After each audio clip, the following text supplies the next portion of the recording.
Last night, I blew up on Isabella, and this morning I'm up at 4 because of it, and just journaling all the things. So I have a really low clutter threshold,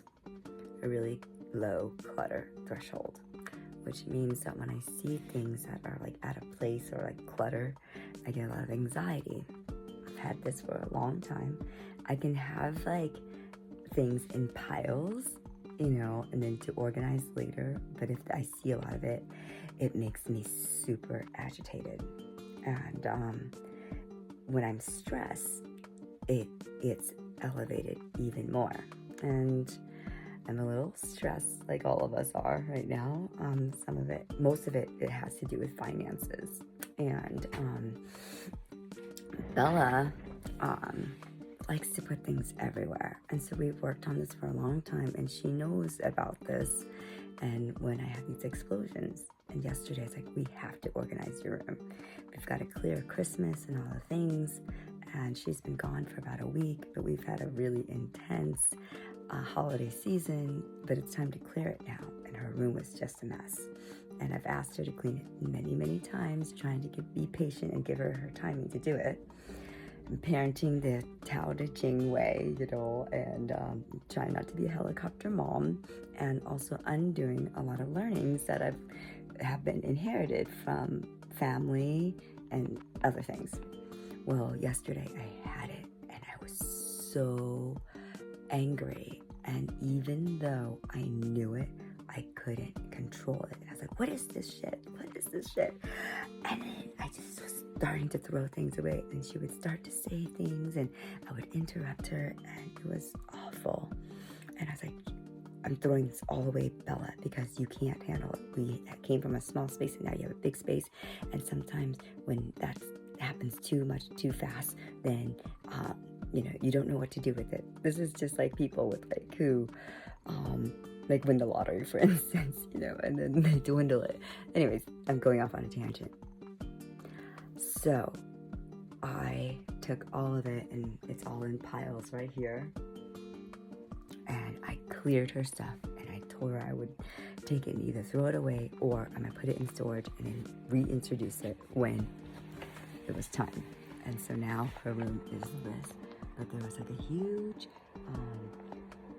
blanket on the floor that she used as a rug, and she was very, very creative about it, which I'm glad that she is. But there was just all of these boxes that she used to convert as tables right here. And all of it, my plastic containers, and she had little stations for tea parties and stuff, and all the things, right? And this is her little cash register store that she has. Imagining one of the things that she had was she took one of my big bins and put water in it. And then there was just a few things in it, and I was like, what is this, Bella? And you're gonna totally laugh, but there are these dragons, these 3D dragons, because she needed a home for her dragons. And even though I knew I was going to the deep end, I couldn't control it. And I kept cursing to her, why do you have so much shit in your place? And I get you nice stuff, and then you don't even use the nice stuff, and you have these boxes. And it was one of my triggers, because one of my triggers is clutter and hoarding, and also because her dad does it, and it's just piled one thing on another. And I am judging that because he has so much stuff, there's no more room to come in, that's why he's stuck, and all the things, right? So I had to walk away, and I knew it, and I had to reclaim myself. And then I came back, I apologized, and I told her that that was my demon, and how the demon takes over me. She understands that because we've gone through this many times before. We hugged it up, and she was crying parts of it. She was, why are you saying this? Why are you being mean? I don't know. So anyways, my compromise is I got one of my bowls, and we created a new home for it. We did a little richer for it, and now all of her dragons have a place. And then this other scrappy stuff is the food that she's giving the dragons because she wanted to feed the dragons. And she said, I'm just so lonely because we don't have any pets. I was like, you have pets, Bella. You've got pets at your dad's place. She's like, yeah, but I don't have it here. And I was like, well, Bella, until you can prove to me that you can take care of yourself, then we can't have a pet. And plus I want to travel, and so that's more important for us. If we have a pet, we really can't travel as much. So we talked it out, but the clutter threshold is real, moms. And I know that this is like a silly situation and it's just this most present, but these explosions are happening across the collective as a whole. All right, our stress threshold is at an all-time low. Stress threshold is at an all-time low, meaning that we can't handle the stress like we normally would do, and we would lose our cool. So normally what would be like a 2 is like elevated to like a 5 or a 6. And also because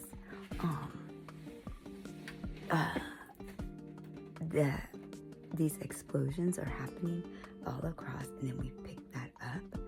And so this year, 2026, is a brand new year, and old things are clearing. We have to recognize our triggers and turn them into glimmers. Triggers into glimmers, and how this is actually helping us bring something up so that we can clear it, so we can work on it, because only through awareness can we do that. All right, and we can transform it.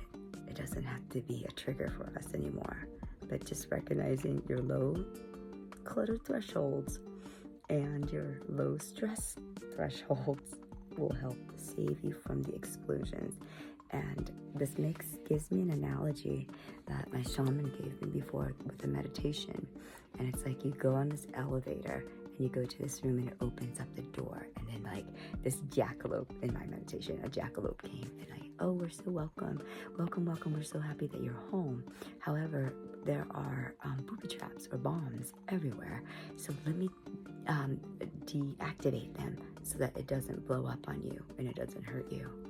And so right now, recognize those little bombs that may be triggered so it doesn't blow up on you. One of the things for me, the low clutter threshold.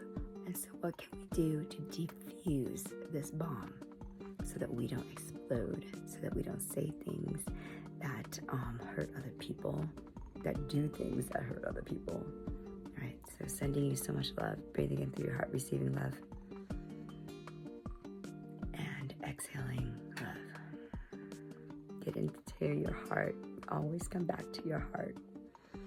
And I told Bella too, even though I scream, it's not because I'm mad at you and because I don't love you. And you have to explain to them that you make mistakes too. And only through that you give them grace to make their mistakes and how to come back to their heart.